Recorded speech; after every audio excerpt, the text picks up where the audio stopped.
मेरी जो दीक्षा है, गुरु दीक्षा, वो पहले राधा स्वामी गुरु जो है ब्यास में, वहाँ से हो चुकी है।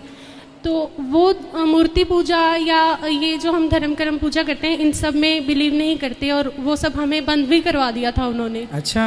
तो काफ़ी सालों तक मेरा भी उधर ध्यान बंद हो गया था। तो मेरा बहुत मन होता है कि मैं वो करूं, लेकिन क्योंकि गुरु तो वो लोग क्या बताते हैं आपको, क्या भगवान नारायण की पूजा? वो सिर्फ सिमरन के लिए पाठ बताते हैं कि हमें वो पाठ जपना है, जो उन्होंने टाइम दिया है उसके अकॉर्डिंग, कि इतने घंटे का आपका तो पूजा जाप है। किसकी करना? वो लोग मंदिर जाने से मना करते हैं? बिल्कुल कुछ भी नहीं, पूजा पाठ कुछ नहीं कहते हैं कि नहीं फिर पूजा पाठ नहीं करें तो क्या करें? तो देखो ऐसा है बेटा, आप सभी चैनल को सब्सक्राइब कर लीजिएगा। जो भी यूट्यूब पर देख रहे हैं चैनल को सब्सक्राइब कर लीजिए और शेयर कीजिएगा। तो राधे राधे दोस्तों, स्वागत है आपका हमारे YouTube channel reaction by Usha में। तो बात करेंगे हम आज ऐसी स्त्री की जो कि पंडाल में आती है और कहती है कि गुरुजी, पहले हमें पता नहीं था कि पूजा पाठ क्या होती है, लेकिन जब से हम आपकी कथा से, भागवत से जुड़े हैं, तब से हमें बहुत सारा ज्ञान मिला। तो आइए दोस्तों देखते हैं कि इस विषय में हमारे गुरुजी ने क्या समझाया। जय श्रीमन नारायण। गुरुजी, मेरे 2 सवाल हैं आपसे, लेकिन उससे पहले मैं आपका धन्यवाद करना चाहती हूँ बहुत बहुत, कि आपकी कथा के माध्यम से हम सभी के अंदर वो भाव जागृत हुए हैं कि हमें पूजा पाठ के बारे में पहले इतना ज्ञान नहीं था।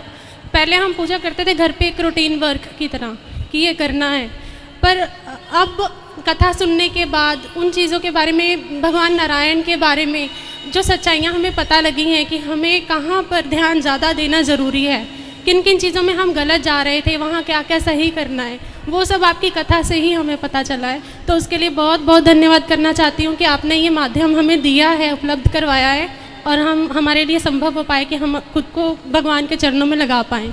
वृंदावन हमारे लिए एक शहर का नाम था पहले, कि इंडिया में शहर है वृंदावन, इतना नहीं महात्म्य पता था कि बहुत ज़्यादा तीर्थ स्थल है या भगवान नारायण की जन्मभूमि, भगवान कृष्ण की, हमें यहाँ पर जो जो भाव अब जागृत हुए हैं कुछ नहीं पता था, लेकिन कथा के बाद ही इन चीज़ों का महात्म्य पता लग पाया है। तो ये सब आपके कारण ही, आपने जो मार्गदर्शन किया है हमारा, उसी से संभव हुआ है। तो बहुत बहुत धन्यवाद आपका और बहुत बहुत प्रणाम आपको। खुश रहिए। गुरुजी, सवाल मेरा 2 सवाल है। एक मैं जानना चाहती हूँ, मैं श्रीमद् भागवत का पाठ करती हूँ, एक श्रीमद् भगवत गीता पढ़ती हूँ रोज़।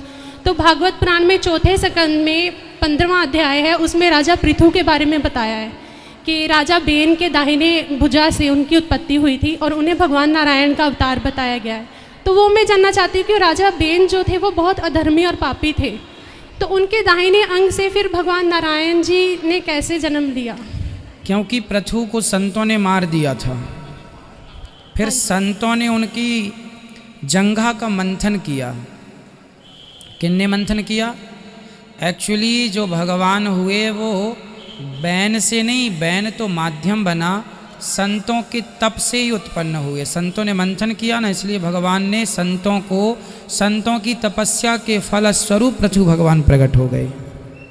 ये वहाँ का भाव है। धन्यवाद गुरुजी। दूसरा प्रश्न मैं जानना चाहती हूँ कि मेरी जो दीक्षा है, गुरु दीक्षा, वो पहले राधा स्वामी गुरु जो है ब्यास में, वहाँ से हो चुकी है। तो वो मूर्ति पूजा या ये जो हम धर्म कर्म पूजा करते हैं, इन सब में बिलीव नहीं करते, और वो सब हमें बंद भी करवा दिया था उन्होंने। अच्छा। तो काफ़ी सालों तक मेरा भी उधर ध्यान बंद हो गया था, नहीं इतना नहीं था, लेकिन अब मैं बहुत ज़्यादा आपकी कथाओं के प्रभाव से मुझे नारायण भगवान के बारे में पता लगा कि नहीं, जुड़ना बहुत ज़रूरी है हमारे लिए और ये चीज़ें करना। तो मेरा बहुत मन होता है कि मैं वो करूं, लेकिन क्योंकि गुरु तो वो लोग क्या बताते हैं आपको, क्या भगवान नारायण की पूजा? वो सिर्फ सिमरन के लिए पाठ बताते हैं कि हमें वो पाठ जपना है, जो उन्होंने टाइम दिया है उसके अकॉर्डिंग, कि इतने घंटे का आपका जाप है। पूजा किसकी करना? वो लोग मंदिर जाने से मना करते हैं? बिल्कुल कुछ भी नहीं, पूजा पाठ कुछ नहीं कहते हैं कि नहीं। फिर पूजा पाठ नहीं करें तो क्या करें?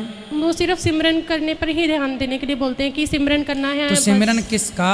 जो उन्होंने दिया है गुरु मंत्र, बस वही मंत्र दिया उसी का, मतलब कोई आकार नहीं है? नहीं, कुछ नहीं। वो बोलते निराकार है और बस अपने ध्यान से ही आप उधर ध्यान लगाओ, बस वो बोलते हैं केवल निराकार है। हाँ जी। तो देखो ऐसा है बेटा, निराकार तो है, पर निराकार तक पहुंचने के लिए साकार का सहारा लेना पड़ेगा, है ना भाई। स्कूल में बच्चे को पढ़ाया जाता है तो ए के संग ए फॉर एप्पल भी बना के बताते हैं। भाई एप्पल, ए फॉर एप्पल, जब वो एप्पल तस्वीर में देखता है तो सही का एप्पल मिलेगा तो पहचानने में आसानी होगी, भाई ये तो वही है जो देखा था। उसी प्रकार साकार को देखकर ही निराकार में मन लग सकता है। डायरेक्ट कोई निराकार की उपासना करे, ठीक है, उनका अपना मत होगा सही, पर मूर्ति पूजा यदि आप कहते हैं कि ईश्वर सब जगह है, निराकार रूप में है, तो ईश्वर की व्यापकता तो फिर सब जगह है ही, तो फिर ये क्यों रोका जाए कि आप मंदिर ना जाओ? तो क्या मंदिर में ईश्वर नहीं है? क्या आप में ईश्वर नहीं है? क्या इनमें ईश्वर नहीं है? सब में है। तो ये केवल ज्ञान का अभाव है।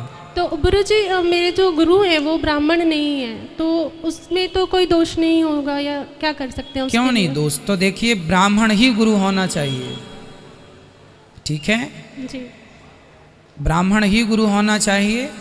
और आपके जीवन में हमारे सनातन संस्कृति में भगवान श्री कृष्ण का जन्म यहाँ अयोध्या में राम जी का, तो ये भगवान की लीला स्थली हैं। इनके दर्शन से ही हमें ईश्वर की अनुभूति होती है।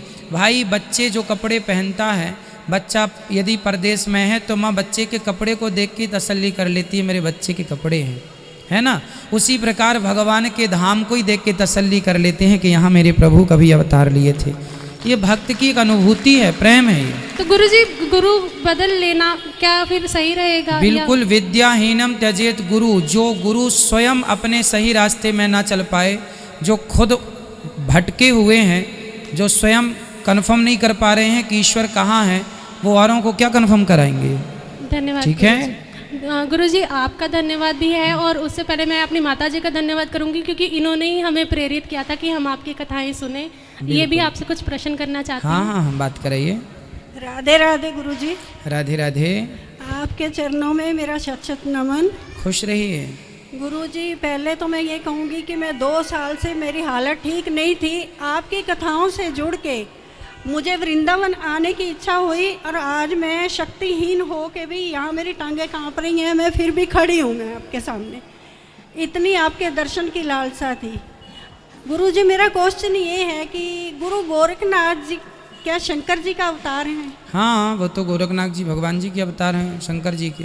जी गुरुजी, दूसरा क्वेश्चन मेरा ये है कि मैंने 30-35 साल से नामदान लिया हुआ है, लेकिन वहाँ से मुझे ज्ञान की प्राप्ति नहीं। मैं उनका आदर सत्कार करती हूँ गुरु की तरह, लेकिन जो मुझे आपसे मिला है, जो ज्ञान, जो मेरी लालसा है भगवान के प्रति, जो मेरी लगन है, जो मेरी तड़प है, जो मैं आपके सत्संग की वजह से मैं तड़प तड़प के रोती हूँ, वो मतलब मैं उस मेरे में कहीं मेरा ये तो नहीं है कि मैं 2 किश्तियों पे पैर रखा हुआ है, तो ये क्या? मैया जी, अब आप सही कश्ती पे आ गए हैं, बिल्कुल चिंता ना करिए। जी, जब हृदय में भगवान के प्रति प्रेम जागता है तभी आंसू आते हैं।